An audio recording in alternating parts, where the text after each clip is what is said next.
Ika-23 Kabanata. Nang ika-7 taon, gumawa na ng hakbang si Jehoiada. Gumawa siya ng kasunduan sa 5 komander ng daan-daang sundalo. Sila'y sina Azariah na anak ni Jehoram, Ishmael na anak ni Jehohanan, Azariah na anak ni Obed, Maaseya na anak ni Adaya, at Elishaphat na anak ni Zikri. Umikot sila sa buong Huda para tipunin ang mga Levita at ang mga pinuno ng mga pamilya. Pagdating ng mga tao sa Jerusalem, pumunta sila sa templo at gumawa ng kasunduan kay Joash na anak ng hari. Sinabi ni Jehoiada sa mga tao, "Ito na ang panahon na ang anak ng hari ay dapat maghari. Nangako ang Panginoon na palaging mayroon sa angkan ni David na maghahari. Ngayon, ito ang gagawin ninyo. Ang isa sa 3 grupo ng pari at levita na nagbabantay sa araw ng pamamahinga ay magbabantay sa mga pintuan ng templo. Ang pangalawa sa 3 grupo nila ay magbabantay sa palasyo ng hari. At ang huli sa 3 grupo ay magbabantay sa pintuan ng sur. Ang iba'y doon sa bakuran ng templo ng Panginoon. Walang papasok sa templo ng Panginoon, maliban lang sa mga pari at mga levita na naglilingkod sa oras na iyon. Pwede silang pumasok dahil itinalaga sila para sa gawaing ito. Pero ang iba'y kailangang sa labas lang magbabantay, ayon sa utos ng Panginoon. Dapat bantayang mabuti ng mga levita ang hari, na nakahanda ang kanilang mga sandata, at susundan nila siya kahit saan siya magpunta. Ang sinumang papasok sa templo na hindi pari o levita ay dapat patayin." Ginawa ng mga levita at ng mga taga-Huda ang iniutos ng paring si Jehoiada. Tinipon ng mga komander ang mga tauhan nila na nagbabantay sa araw ng pamamahinga, pati rin ang mga hindi nagbabantay sa araw na iyon. Hindi muna pinauwi ni Jehoiada ang mga levita kahit tapos na ang kanilang takdang oras. Pagkatapos, binigyan ni Jehoiada ang mga komander ng mga sibat at ng malalaki at maliliit na pananggalang na pag-aari noon ni Haring David na itinago sa templo ng Panginoon. Pinapwesto niya ang mga armadong lalaki sa palibot ng templo at ng altar para protektahan ang hari. Pagkatapos, pinalabas ni Jehoiada at ng kanyang mga anak si Joash na anak ng hari at kinoronahan.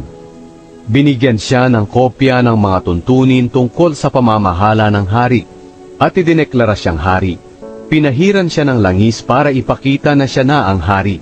At sumigaw agad ang mga tao, "Mabuhay ang hari!"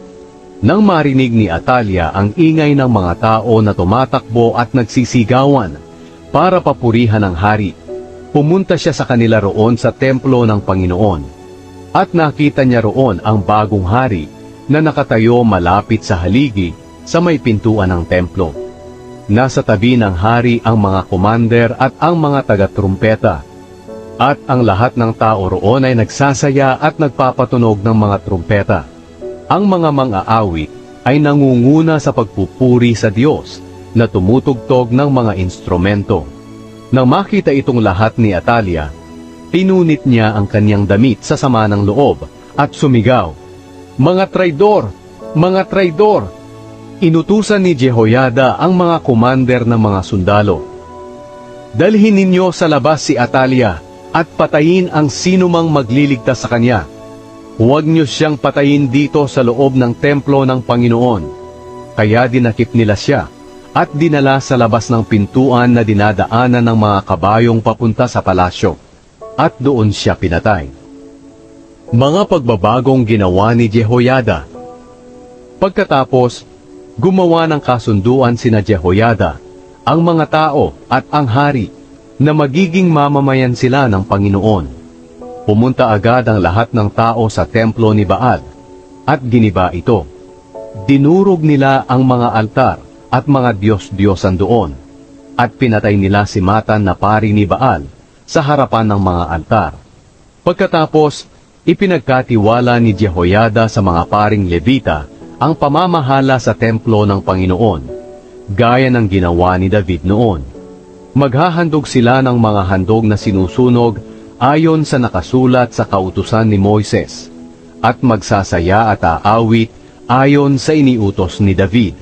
Nagpalagay din si Jehoiada ng mga gwardya ng pintuan ng templo ng Panginoon para walang makapasok na tao na itinuturing na marumi. Pagkatapos, isinama niya ang mga commander, ang mga kilalang tao, at ang lahat ng tao, at inihatid nila ang hari sa palasyo mula sa templo ng Panginoon. Doon sila dumaan sa hilagang pintuan, at naupo ang hari sa kanyang trono.